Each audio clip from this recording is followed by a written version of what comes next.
Hello and welcome to another edition of Volusia County Issues. My name is Crazy Eddie Colosimo. My guests today are Margie Patchett, who is the founder of Volusia Tax Reform, and Maureen, who is the co-founder. Ladies, thanks again. Thank you. We're back for another edition here. Last week was a little spirited. Let's see if we can keep that spirit going. The show is put together to inform you, to help you understand what's going on, and to talk about the issues in Volusia County. Some of our shows are just informative. Some of them are intended to ruffle your feathers. And hopefully today and last week's show with these two ladies will help to ruffle some of your feathers and get you up off those chairs and out into the public and make things happen in your own community. Let's get back to some of the issues we were talking about. First of all, let me say that Maureen is running for the Florida House District 28 in the upcoming election, and I wish you the best of luck on that. Thank you. Good girl. We were talking about the taxes, the millage rates, and what the government is and isn't doing. I'm having a problem with, Mr. Deneen, Jimmy Baby, is bragging about $5 million off the budget. Of a $594 million general budget. Yeah. So who is managing our county? Good question. Now, it was brought up in a recent article that the county employees, the rank and file, have not had a raise in 3 years. Yet, the county council passed an increase or a raise for Mr. Deneen's package without even knowing the amount that it was going to cost. Yes, they did. He got a $49,000, was $49,000, correct? Yeah, around there, $50,000. $50,000 a year increase. Yes.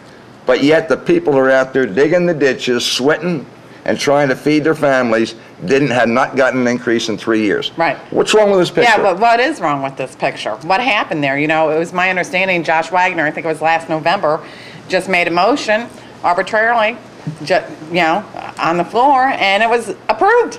And without knowing, like you said, Eddie, what the exact amount was going to be. Yeah. Yeah, what is wrong with this picture? Where's the outcry?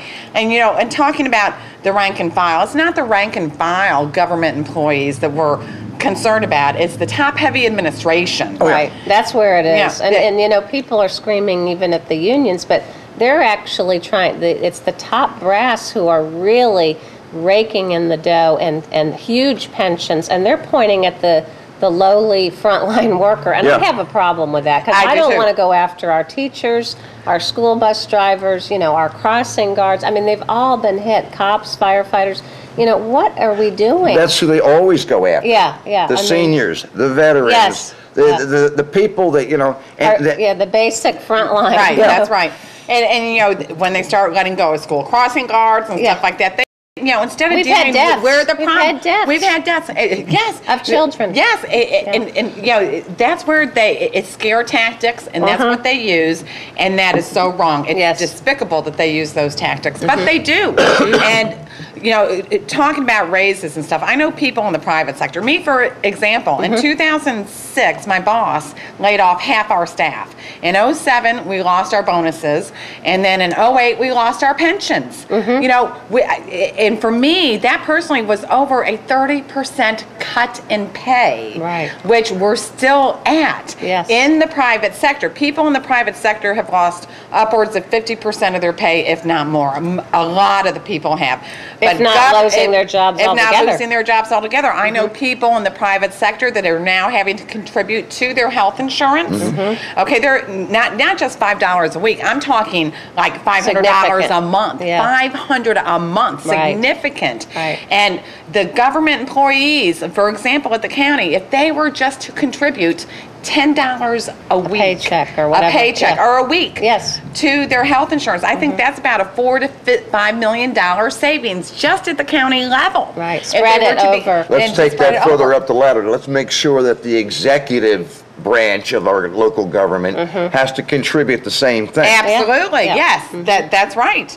And so there's many ways where they can save money without cutting services. Right. But of course, they threatened to cut Votran. They Yes. threatened to cut services, to the most needy of Yeah. our Yeah. society. Yeah. That's despicable. Oh, Well, it is. what Yeah. burned me up here year or two, last year, year before, when they, year before last, when they wanted to pass the budget, they contacted all of the veterans They do organizations. that every year And the now, blind. ever since Yeah. '06, This and is the blind. service. You Yes. got to be here to support our budget, And or they we're bust going to them in. cut your They bust services. them That's in. right. They bust them in. They Yes, use they do. Votran buses. Yeah. And, if we were on alert to that with Volusia tax reform, and, Margie said at our program last time, our citizen group, which is completely volunteer, Margie's Yes, our it is. executive director, but we've been in business now 5 years. I know, I can't And believe it. it's we've rallied the troops, and what I've hated about this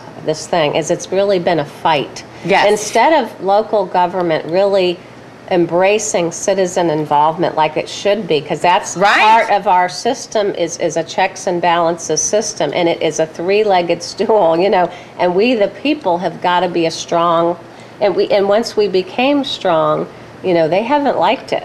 Bikers for First Amendment Rights is been going tough. into its 13th year. Really good. I started this That's organization great. 13 Another years good ago. citizen organization. We are not a biker organization. Yes. Over half our members have never been on a motorcycle. We are a community service organization, but I've seen a need and seen fit to fight, and I've carried this fight on now for going on to 13 years. And this is what we need. People like you guys, people Keep like it myself, alive. other Yeah. citizens to stand up and fight. Because I'll tell you what, when you get into their faces, Yeah. they don't know what to do. They Yeah. expect you They to don't say, like it. oh yes sir, They- oh yes sir, they whatever want you us- say. They want us to go away. Maureen Oh, hit gosh. it on the head. You would think they would embrace the citizens being involved Let's in the work government. together. Let's work together. Yeah. But no, they want us to go away. Oh, yeah. They're waiting for us to go away. And they, who knows, they might have more willpower than what we, the citizens, do. And that's really sad.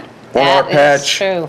it says proudly, we vote. Yeah. Two words like that that. no That's politician wants to hear. Yeah. They don't want to. They don't want to want you hear to it vote. if you're with them, but Yeah, not right, if not you're if you're against against them. No, Yeah. we vote, and let me tell you something. We vote, Mr. Politician. If you're out there watching me, we ain't going away. We vote. And this organization, their organization, we're strong, and we're getting stronger every day. That's true. Yes, there are people waking up because it's finally hit people in their pocketbook very heavily. And, it's sad that it took that. Right. But, I think we really have lost touch with teaching civics to kids in the schools. Oh, we absolutely They don't have. really understand that they have a role. I mean, luckily I had parents that taught me my civic duty and citizenship, and our schools did. But we really need to get back to that because we've got to educate the next generation. It's going to be up to them to make sure that we have this accountability in place or we're going to lose it all. And as I always say, don't think that your voice doesn't make a difference. Oh, yes. And don't vote because you're disgusted. Right. Vote because you are. Yeah. Because that's the only way we can change it. The definition of stupidity is to do the same thing Yeah. over and over again and expect a different result. Now, That's right. it does take only one person to make a difference. Oh, no with question. Volusia tax reform, Yes. it started with me and a Yes. girlfriend of mine, Jerry Yes. Nehall. Then That's I met right. you because we didn't know how to protest taxes. And when I met you, you showed us step by step how to do that. And then Volusia Tax Reform was founded, and we made tax reform in the state of Florida the #1 issue. And Oh, we yeah. worked with Marco Rubio when he was Yes. Speaker of the House Bus and everything. trips to Bus trips to Tallahassee. Tallahassee. Oh, tons of 'em. At one point in time, we took over 17 Yes. buses across the state and merged on Tallahassee, and that was in '07, I believe. yeah. In '07, '08. And so it does only take one person to make Get the Yes. spark going. Yeah. Yep. and what's that saying by Margaret Mead? Yes, That- that only takes a few citizens to make a difference. It's the only thing that ever has, something like that. Yeah, something. Yeah, it only takes one Yeah. person to make a difference. Yeah. Because history has proved that's the only thing that ever has. Yeah. Let me bring up another topic that came up this week, that raised its ugly head, and that's the ha board. Because I'm going to tell you what.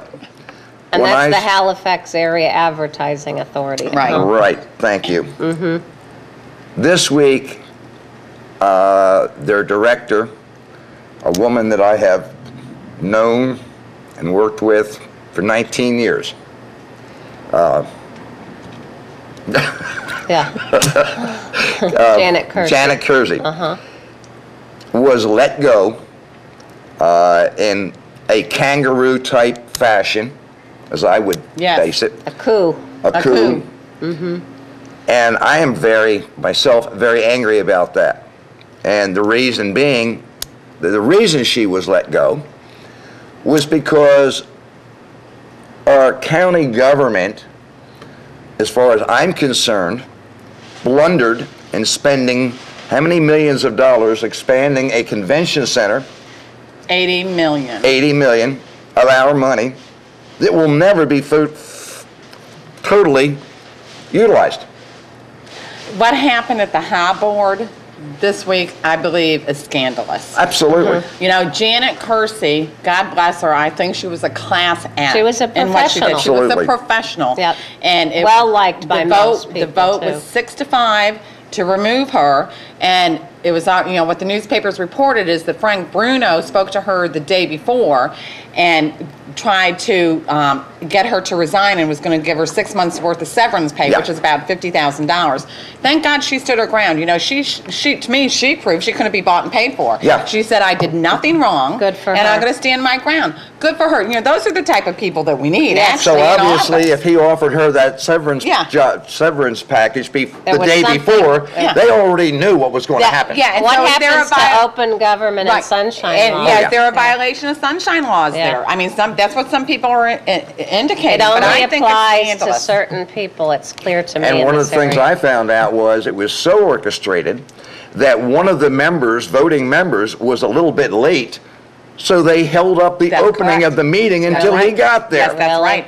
And, Yeah. and that what the High Board does is it's they take in the bed tax dollars just Right. to From explain hoteliers, it. yeah. If you go rent a hotel room in Daytona, you know, you pay a certain sales think it's tax. 12 or 13%, Whatever, yeah. And yeah. so that money goes to fund the Halifax Advertising Authority, area authority. And, well, there's it three goes of them to the, in the county. There's 3 of them in the Southeast southeast, and West West Volusia, Volusia, and then the Halifax area. And it's also, and she was the head of the Convention and Visitor Visitors Bureau, Right. which is the contracted group to put forth all of our area advertising. Yeah, and market Market our Daytona area. Beach. And we're talking, just in the High Board, it's like $5 million that they collect, around 5. $5.5 million. But the whole bed tax, I Yeah. think is around, is it 10 million, I You're think? closer to $10 million. I believe so.